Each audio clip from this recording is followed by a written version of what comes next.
Hello everyone, welcome back to day 4. As we're moving into day 4, we're starting to bring everything together. So today looking at combining that mobility and stretching to help move through the whole area, not just the lower back, but looking down into the glutes, into your hip flexors, into your hamstrings, as well as higher up through the spine to help with that overall mobility. Hello everyone, welcome back to day 4. So to kick off the routine, we're going into a cat-cow movement.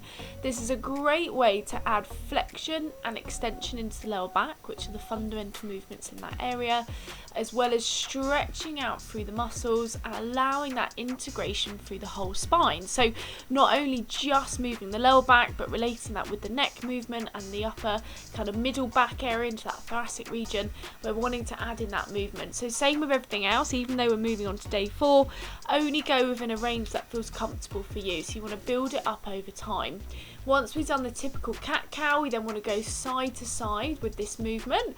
What this does is, yes, it adds a little bit of side bending into that lower back, so it's very minor, the range of side bending into the lumbar spine, but what it also does is gets you to start to stretch through the latissimus dorsi in between the ribs into the QL muscles, which are fundamental attachments into that lower back. So you're kind of looking a little bit more global here. Next, we want to go back into a child's pose position.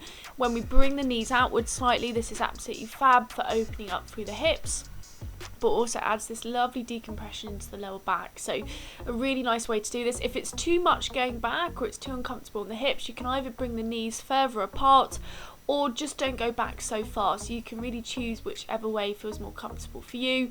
And then finally with day 4, we want to come up into a really gentle lunge position, keeping the core tight, keeping the body upright, and we want to stretch around the front of the hip flexors. The hip flexors are essential for that lower back stability and support, and absolutely vital when there's tension through that area. We need to release that tightness to help with overall lower back flexibility.